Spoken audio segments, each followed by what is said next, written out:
What's going on, everybody? It's your boy Spencer, bringing you another Anime Monday. We've been pretty consistent with these, I would say, in the past couple weeks. We're getting really good at it. And I had a really busy last week. That's why I had to release like 3 videos in one day on Saturday. But we'll be back to normal now.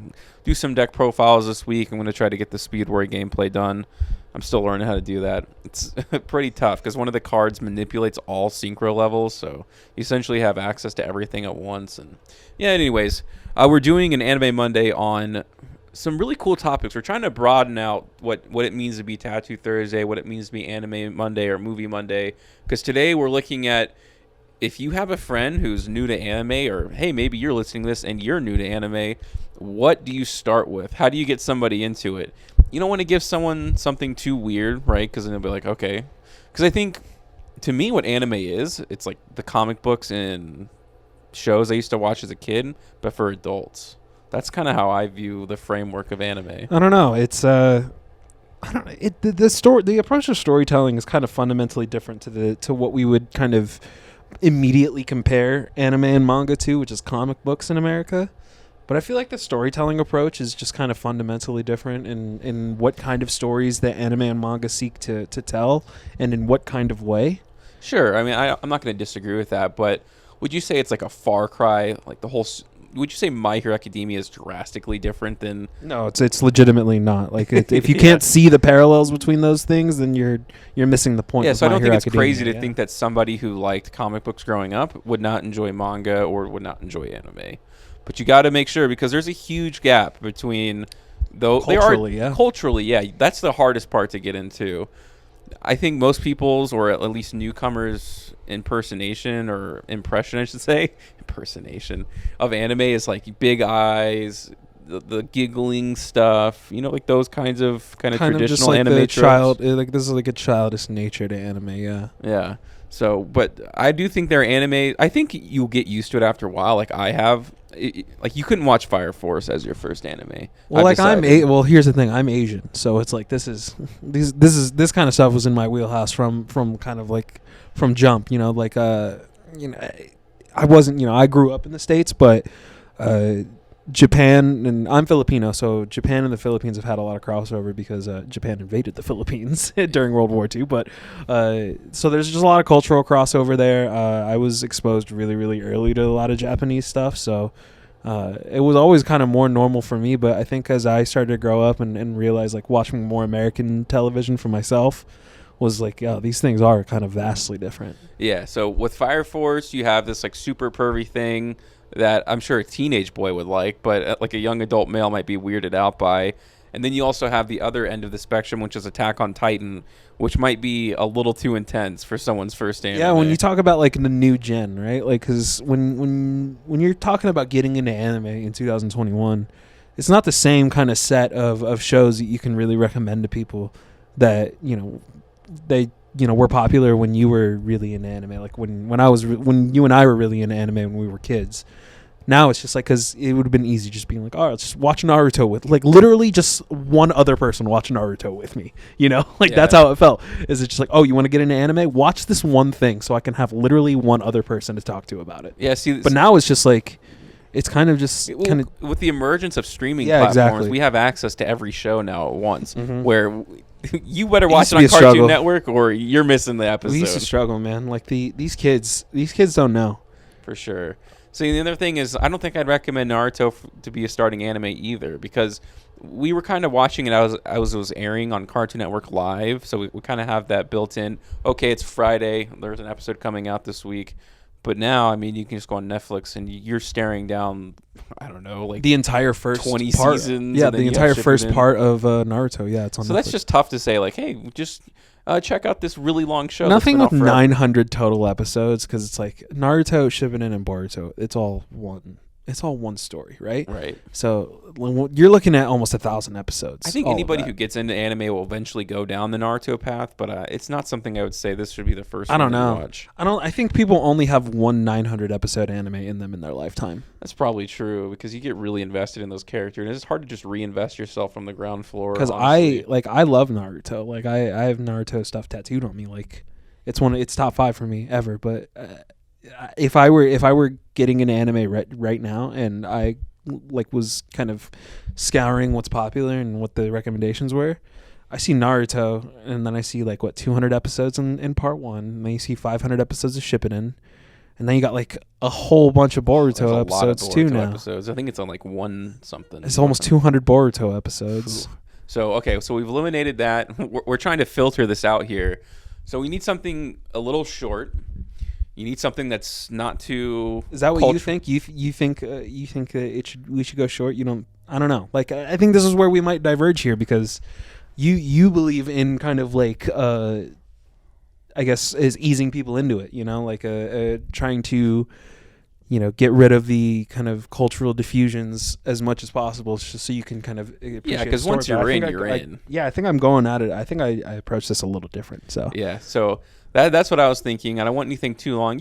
People would be willing to watch a few seasons. I don't think that's egregious. We watch that for American television easily. Like there's usually, I would say, most television shows, unless you're talking about like Supernatural, which went on forever, which is probably a good solid 3 seasons in a lot of American TV shows. What's the American equivalent to One Piece? Simpsons. The Simpsons, you think? Nah, man. One Piece is like one story though. One Piece is like a continuous story. I mean, it's about one family. Like I don't know. Yeah, I guess it's. Yeah, I guess. So The Simpsons, man. I'm honestly, what I was thinking too is a little modern. That's where I wanted to go with it, to be like, this is what the kids are talking about. You wanted to go new gen, huh? You don't want to go crazy, but like, check out this anime from 1992, and there's I don't really understand what's going on here. Plus, I think there's a lot of American influence in modern anime now too. Interesting. What was that one show we were watching where they're talking about Jujutsu has a lot of references to American culture. That's probably a little overzealous on that, and that's definitely not an anime I recommend. What's the issue, man? You don't want you don't think it's I relatable for just think that'd Yuji be Itadori to want to Jennifer Lawrence? Like the show is so bizarre. Like I don't know. It's fine. I keep telling every time we record a podcast, I'm gonna be like, I'm gonna get you on Jujutsu Kaisen. Man. It's fine. It's fine. So I'm not doing. Jujutsu Kaisen. So what are you gonna recommend then? Demon Slayer. Kimetsu no Yaiba. Which we had a lot of good reception on that Anime Monday we did about the movie, which we appreciate, of course. That's a really good pick. I think short first season so far, and I think probably something, if someone has never watched anime before, has never expressed any kind of real interest in anime before, Demon Slayer would probably be really good. It's not too violent, but it's definitely a step up from the kids shows, It's definitely some blood in there. Yeah, it's like the movie. What I kind of like, probably the most intense. The closest thing I saw to anime in American TV, besides like Avatar and stuff like that, was Teen Titans. Teen Titans had a lot of anime. So if you like Teen Titans, like I feel like what's the difference, really? Yeah. No, I'm just kidding.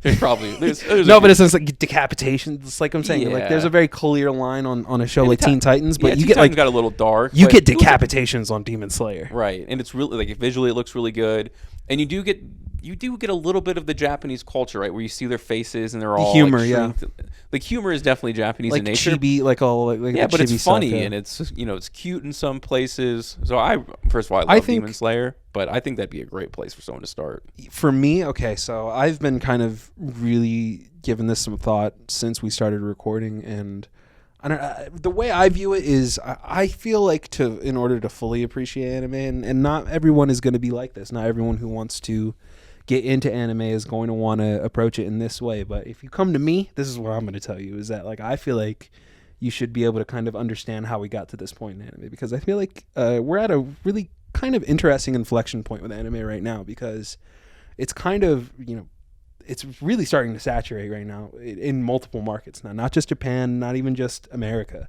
We got anime coming out of Korea, we got anime coming out of China, like all of these areas. And so I feel like in order to kind of fully understand and appreciate the current anime landscape that we exist in, you gotta respect the OG. So I would recommend Dragon Ball Z. If the concept of Dragon Ball Z someone is not down with, you go further. You go to Dragon Ball, because I think Dragon Ball it captures way more of the essence of the story than Z does. Z is definitely more reliant on their shonen tropes, to sell Shonen Jump magazines and stuff like that. But definitely I think Dragon Ball is kind of, especially for an American, I think that's where it has to start. Well, the only issue is that it's long, man. There's Dragon Ball. how many seasons? Is it 10? 10 seasons? I don't even think they run it like season wise. I think when it was coming out, they were just like, we're just gonna kind of. That's what I really kind of find interesting about anime too. Is that a lot of times it's not even seasons. Sometimes you have like, or at least in the old guard, you had like these weekly. You had, the manga was coming weekly, and so was the anime pretty much. Like, the anime only took breaks when the manga took breaks, and so yeah, I just think there's really more. There's literally always more than what you're watching on the screen, and I like to have an appreciation of that as often as I can, and so I think starting from the beginning and understanding how we got here is important. So, and I think Dragon Ball is the best series to do that. Yeah, and it's not like watching Naruto back. It's pretty. There's a lot of awkward moments, kind of, where it's like you're like uncomfortable with how different the humor is. Dragon Ball isn't like that at all. So I just started rewatching it because we want to do some Anime Mondays on each of the arcs. So I went through 7 episodes last night. I'm trying to barrel my way through at least the Saiyan saga. Look, it's great, man. You can go through it. It's tough if you're going in raw because you don't really know who these characters are.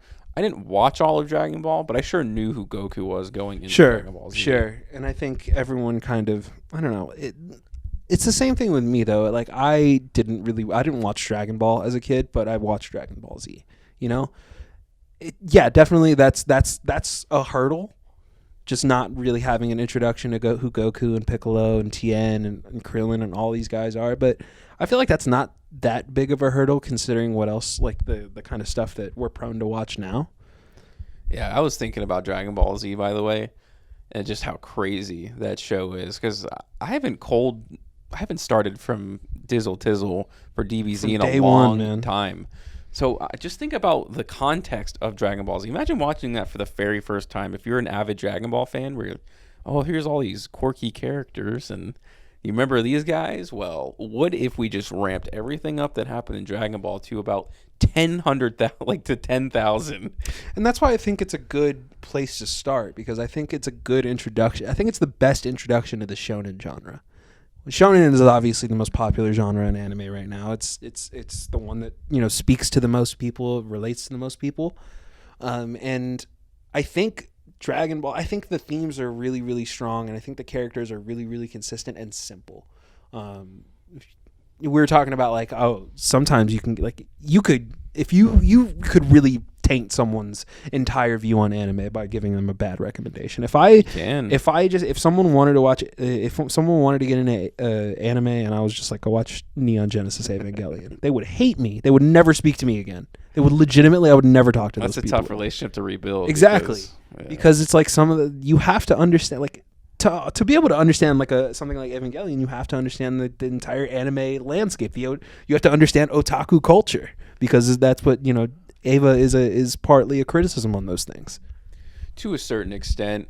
And what other really bad anime would there be to recommend to somebody? Well, Code Geass. What do you think about Code Geass? What do you think about Death Note as an introductory anime? Yeah, see, that's more of like it almost feels like an American television show to a certain extent. Yeah, because when you talk about the forms and kind of easing the transition out of because there is a culture shock if you can't kind of understand the different, put yourself outside of the American perspective when you're watching anime.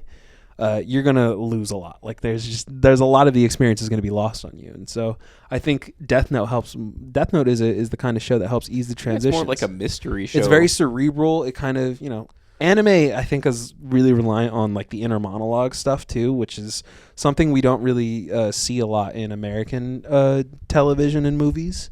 So I think that like the heavy reliance on that and the introduction to that, I think because Death Note does a really good job of it. I think that's a good introduction too. Death Note would be, I think, a solid anime to start with. I think a couple of friends of mine have Death Note as their first anime. Really? Yeah. Would you recommend the Netflix series, the live action Netflix? The live action Netflix Death I didn't Note watch movie, it. The biggest abomination on. Have you seen it? I have seen it. Yeah. Oh. Nat Wolff. Nat Wolff plays Light.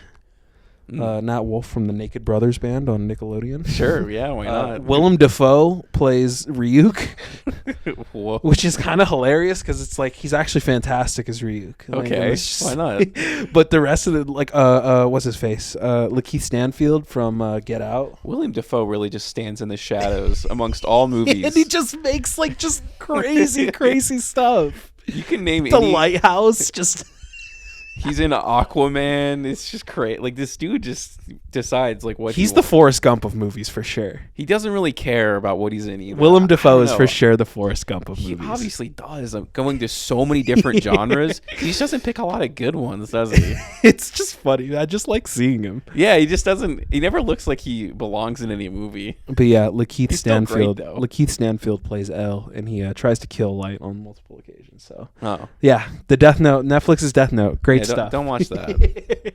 What else do you think would be a solid starter anime? Code Geass, I do think is kind of one Really? of them. I think Season Code 1 Geass is so tame, bro. Like, it's very much like, oh, I don't like this know. is a It's- high school kid. It's He's trying super to, cerebral.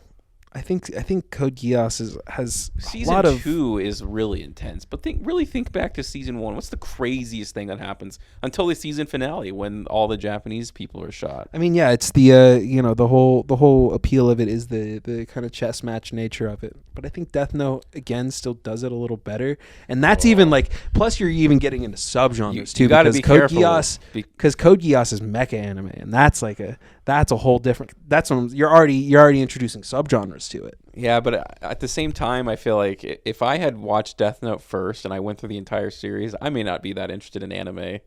Really, Just to see how you're fast just it too crumbles, sour. bro. You're just too sour on no, Death for Note, sure. I'm man. willing to recognize that, like that. I just hate season 2 with the burning passion, but it kind of ruined Death Note for me for sure. Like I was like, I don't really like this show anymore. I don't know. I really like those. I Season don't one think is so I don't think the good. way it ends takes away.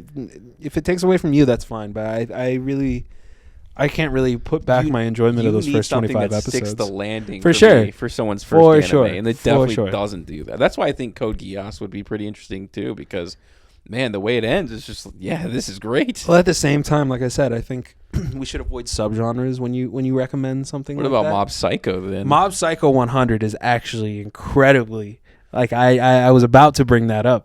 I think Mob Psycho might easily be because that is one is relatable. Like the interpersonal themes of Mob Psycho are incredibly relatable. And it's hilarious. The animation again is fantastic. Mob Psycho for sure, but I'm still sticking to Dragon Ball at the end of the day, man.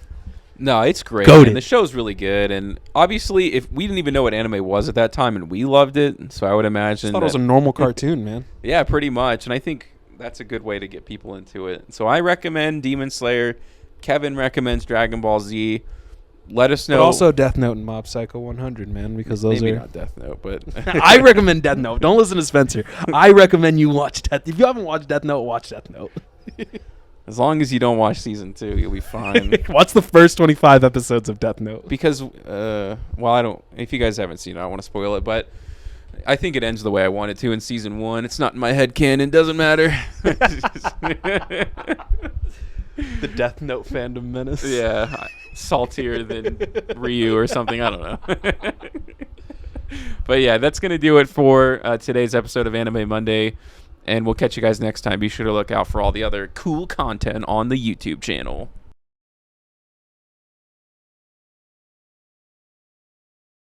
Do you know what anime you're going to say? Let me think about this. Maybe some just hentai, dude. Just like, this is, you want to know what's up with the industry? Hentai, bro. What's the most popular? Let's find out what the most popular hentai film is. They don't release that in, like, movie theaters, I'm guessing. It's popular hentai.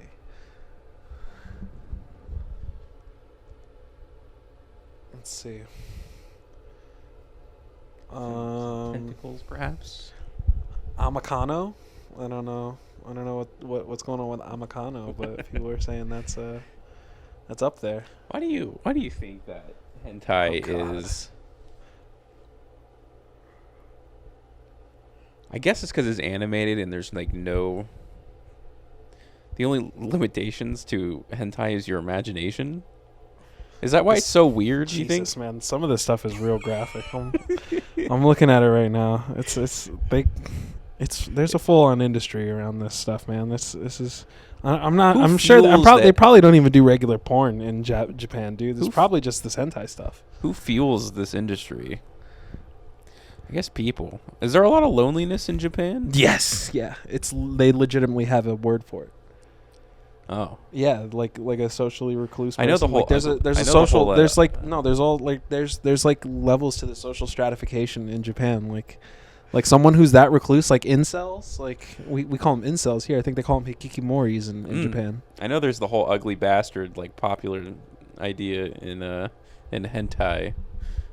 It's where the ugly bastard gets the hot girl. That's also very common in American media. Would you say The that? Simpsons? Like the wife is always significantly hotter than the ugly fat In the dude. Simpsons? The Simpsons, like Marge is treated to be hotter than like way out of Homer's league. Lois is What even? Lois in Lois, in Family for Guy. sure. Yeah. There's always like that's a trope. That's a legitimate trope. But I would say the like the slob ugly husband bastard, and the slob husband and the wife that's too hot. Yeah, but I would say the ugly bastard fantasy is that you're not like married. It's just like I get to. Sure. I get to. You do just this get to hot fuck girl. someone. You just get to fuck somebody.